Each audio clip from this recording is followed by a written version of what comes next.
the thang be thanging. Before, I used to be that girl. Like, I am that girl. Am I the drama? Am I the problem? Hello and welcome back to my channel. My name is Chengetaivictoria, and today I will be talking to you about things I wish I knew before becoming a mother. Don't forget to like, comment, subscribe, and let me know what you want to see next time down in the comments.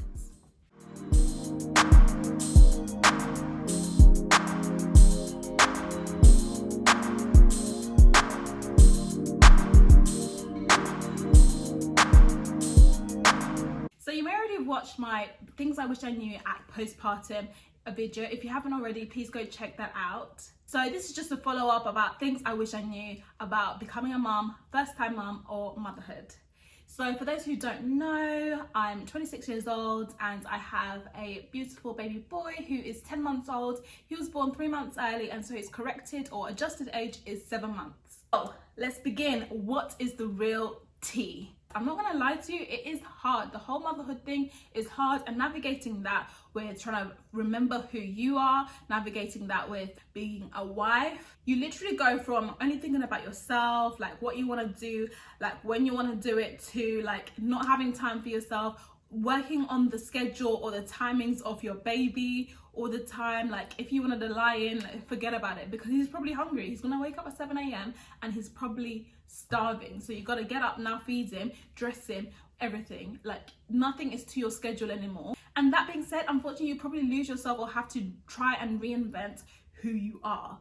Like obviously it's a new chapter, and so you have to like try and redefine who you are, and most likely you'll still like the things of the past, but also you've got this whole new thing that you need to navigate. So with all that change going on, you may lose friends, unfortunately, or even if you don't lose them completely, you may become distant from one another, and that's probably because you're in different chapters of your life. Like you're going through completely different things that you probably don't understand of one another. So for example, I'm 26 and I would say I'm a young mom. Like I'm basically a teen mom. So a lot of my friends don't understand what I go through as a mother, but like we've just grown apart. Or maybe it's me. Am I the drama? Am I the problem? Maybe. All I know is that every mother around the same age as me who's had a baby in this 2021, they have lost friends. Some friends were like, bye. One thing that's extremely difficult is that you don't look like how you used to look. I definitely think that how you look kind of correlates with how you feel as well.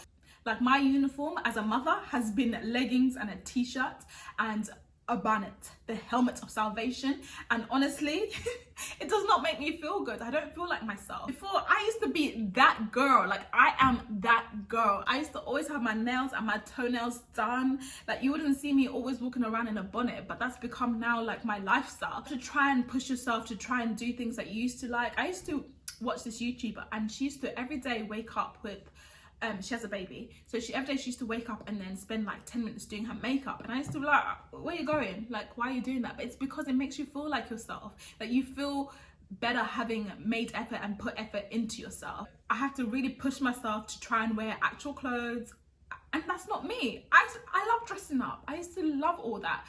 Next thing I learned about being a mom is that everyone and their dog has an opinion about how you parent. Oh Lord, who asked you? Now don't get me wrong, I actually really appreciate advice, because obviously this is all new to me, so I really love when people will give me advice when I ask for it about how to do things, or if there's a situation where I've never encountered, which most likely because everything I've never done before. I understand that a lot of people did things differently, but I'm doing what works for me and what works for my baby. I wouldn't do something if I felt like it was going to be detrimental to the development or health of my baby. And so I do appreciate having someone who's gone through it, who has the wisdom and knowledge to give me advice when I've asked for it. I'm very aware as well when speaking to other like new mothers, like someone who's had a baby after me. Like I'm not just gonna go to them and say do this, do that, or like, or maybe you shouldn't do that, or no, I'm not gonna do that. Like I only give them advice if they ask me for it. Like literally I'll just ask them how it's going, how are you. Oh, another thing is, so this wasn't even meant to be a point, but another thing is that people don't even ask about you anymore. Like it's all about the baby, which I understand. I will go out in public and see people I haven't seen in ages, and they'll run to the pram to say hi to my baby, and they'll say, oh, we don't even care about you anymore. Imagine a mother's going through postpartum depression and you've just brushed them off like that. Or you don't even ask how they are in this new chapter in their life. Like, I just find that quite interesting.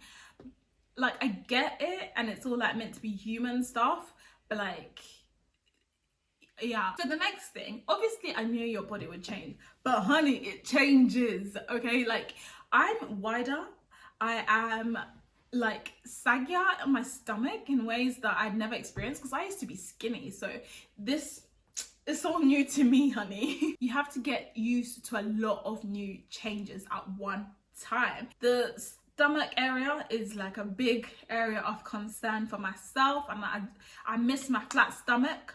But one thing I do appreciate about the weight gain is the thang be thanging.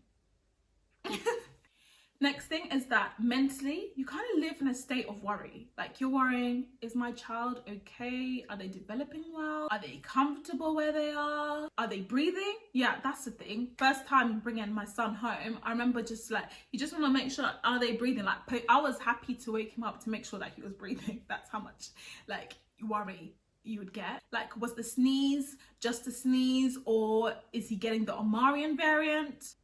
Am I raising him in the best way? And that brings me to my next point, which is get therapy or do some sort of self-development before you have children, because you don't want to bring your traumas and your things that you learned that aren't really that great onto your child. Like, if you have a short temper, now that's how they learn to react to things. There's just so many different things that you don't want to pass down to different generations, which is why it's great to do therapy. Or I personally prefer journaling. Well, actually I like therapy, but at the moment I journal, and I think that helps me to understand myself and to understand things that have happened to me, so I can unlearn, and so I don't pass them down to my child. Like, I already know like the things that I want to make sure is instilled into my child, and the things I don't want him to have at all.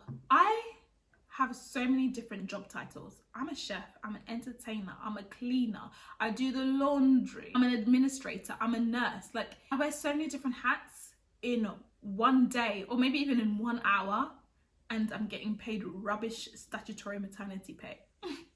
Like, thank God we have that in this country, but honestly, like, we need that to go up, because this is slavery. I'm heavily underpaid for my job. Obviously, I've said that people have many opinions that you didn't ask for, but accept the help, accept the support that people do want to give you, because like I said, it's very hard and you're doing many different jobs and you do need rest. You need to make sure that you have time for yourself so that you can be the best mother for your child. And the ways that I actually try to be the best mum for my child is making sure that I have time to recharge. And I've managed to do that by making sure that there's a routine that he follows. And because of that routine, it means that by 7 p.m. he's in bed and I have the whole evening to myself or with my husband. And that means that I have time to regain some energy or feel like myself again, or do something that I love. And tapping into that support network that you have means that you can maybe leave your child with your mom or whatever grandparents or aunties and uncles that you trust, and you can go and do things that make you feel like yourself again. Because like I said, you're still yourself. You haven't just become this new person, and you probably still love the things you used to do. One other thing, loneliness. Like, I really struggled with this at the beginning. I was quite fortunate that my mother-in-law and my mom both came to stay with us for the first like 2 months or so and helped us out. But after they left and my husband started going back into the office, I was so lonely. Like, you're just there with your child and you're still trying to figure out the whole thing. Maybe you don't have a lot of friends who are going through the same situation as you or who understand, and so it's extremely lonely. But I think I managed to get past that in just understanding that people are in different chapters of their life. And I actually appreciate that my friends don't just talk to me about baby stuff, but luckily I've made friends online through like Instagram and like other moms who are just the same age as me. Like I said in the previous video, get in my DMs, like, let's talk. I don't mind talking, I like talking. As you can see, I talk a lot. Anyway, that's it from me, guys. If you do want to see more about tips for new mothers, more to do with the baby rather than myself, then let me know. Don't forget to like, comment, subscribe, and I'll see you guys next time.